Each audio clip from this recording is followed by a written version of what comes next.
Hi guys, it's Delilah here. Just decided I would let you know how to transform your Epson Ecotank 4800 into a sublimation printer. So I just got this printer a few days ago. Not started yet, not set it up yet. I've just kind of been holding on to it. I looked for a couple of videos on YouTube. None exist. This printer just came out with, Epson came out with the 4800 series just this year, September 2021.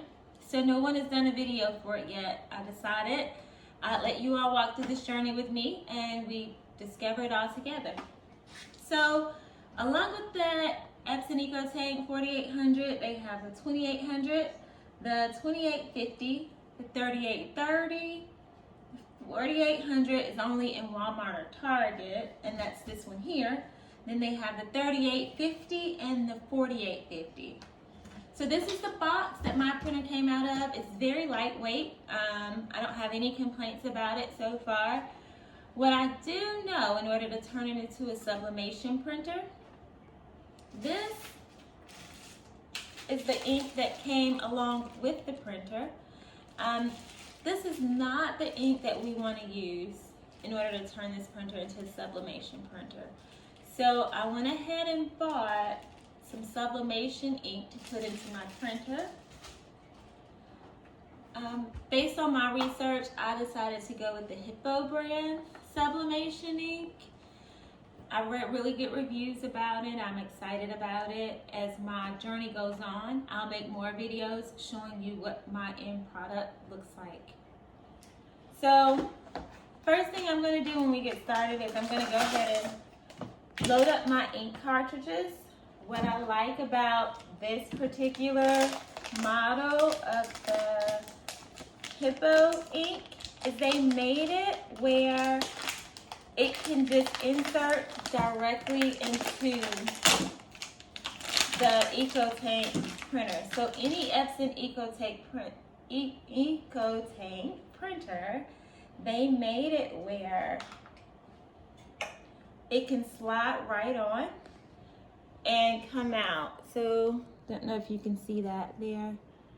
It can slide on, I can load it up. I don't have to, if you've seen any other videos, you'll see how they use the needle or the syringe and they fill it up. I don't have to use a syringe. So it should be less messy. And I guess we'll find out together. So before plugging this printer up, I'm going to fill up the ink cartridges.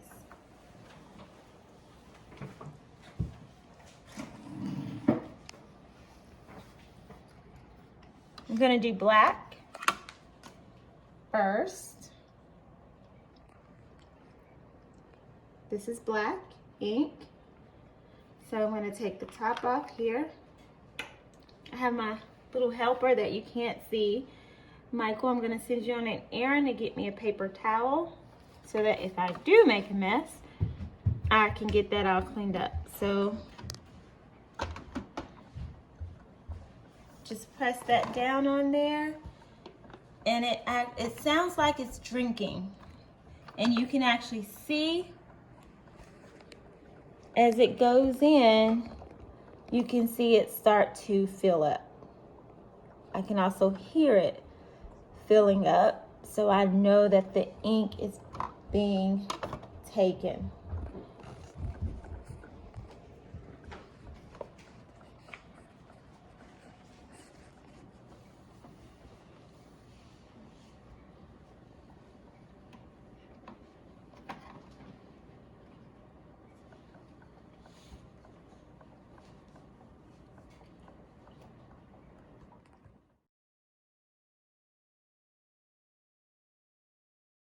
All right, so if you make any mess, when you pull up the ink, you want to make sure you don't make any mess, I'll say. But if you do make any mess, which there's a little, actually I don't think I did spill any. I'm just going to tap it a little bit to make sure. And close it. Almost forgot to tell you, you also want to wear gloves when you're doing this. You don't want anything on your hands because then it will stain your hands. It's very strong dye. Oh, well, here's something I do want to clean that up right here on the bottle. Maybe I shouldn't have tilted it while I did that, so that was good to watch. And then I'll put the top back on, screw it on the bottle. And another tip for you is make sure the bottom part of the top is tight. When you're screwing this part off, you don't want to screw this part off. If you notice that you are screwing this part off, screw it back on first, then only screw off the top.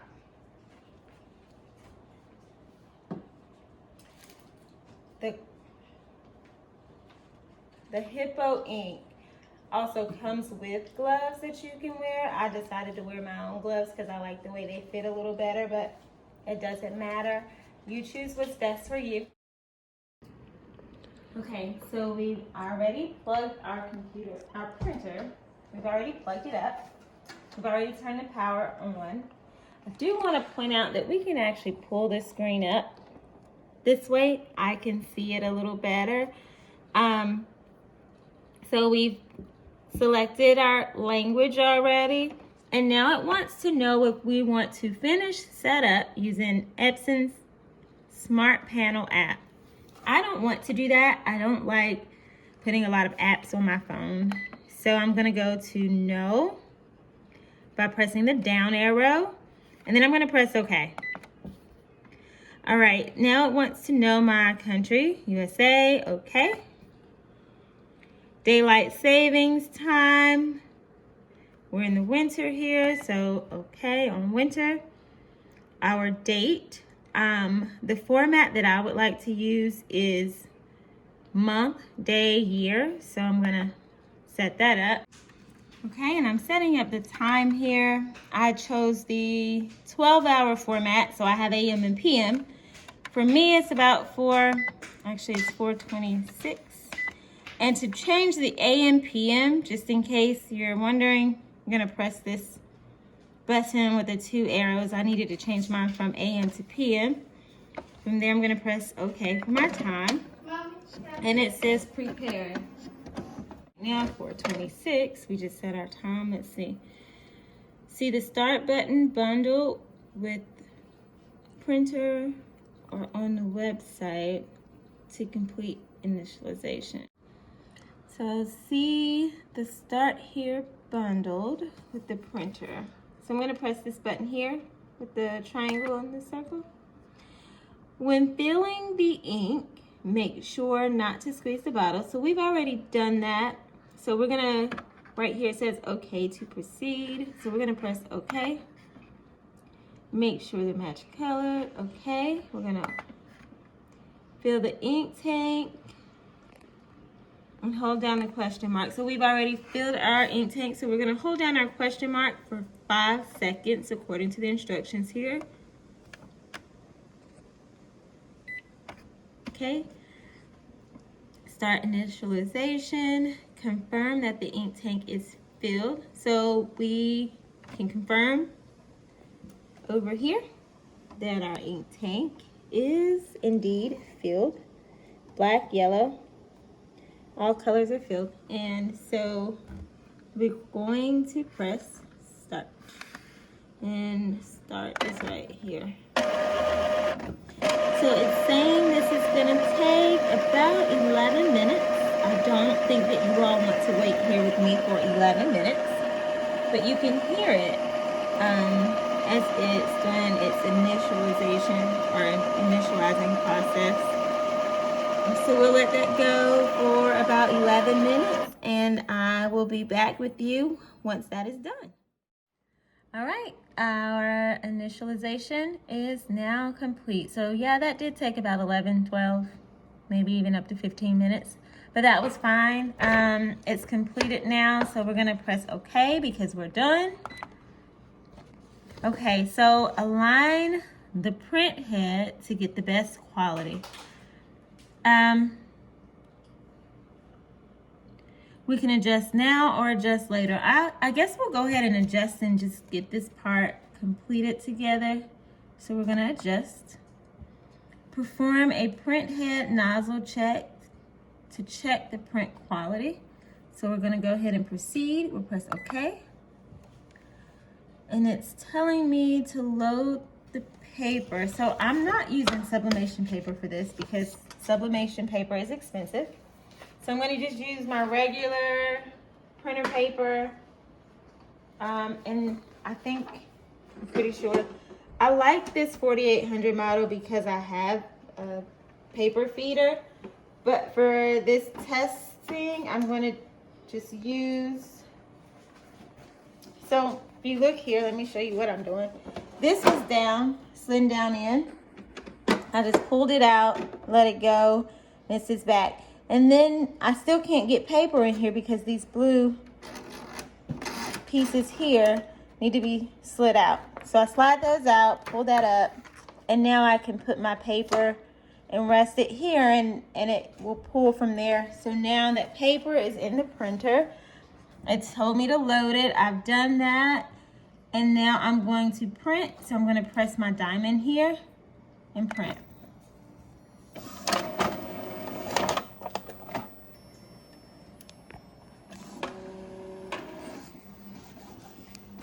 Pull out my tray from the bottom here so that my paper has a place to go. Even has an extra extension.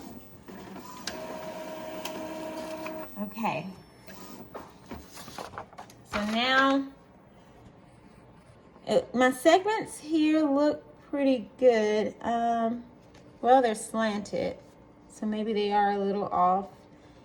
And then there's one segment that's not connected there.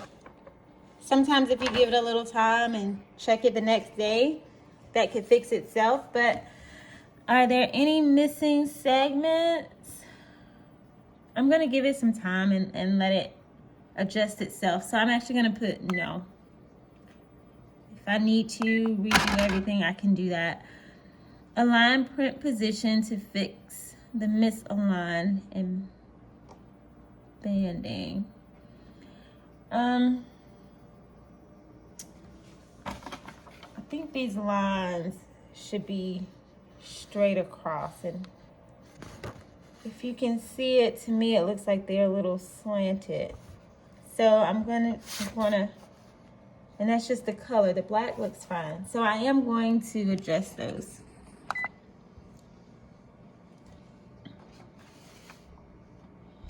And then I'm gonna print again.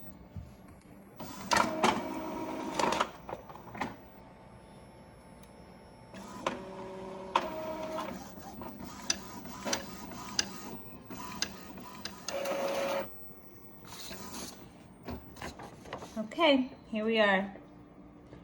So with each one, we want to select the square that looks the best within each number, numbers 1 through 7 here.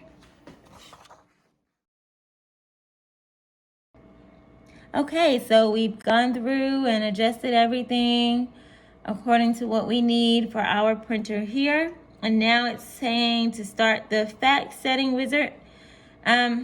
We're not gonna do that. So we're gonna set that up later. That's what we're gonna say, and we're gonna press the number sign. Fax is not set up yet. Remind you later. No, I don't want a reminder.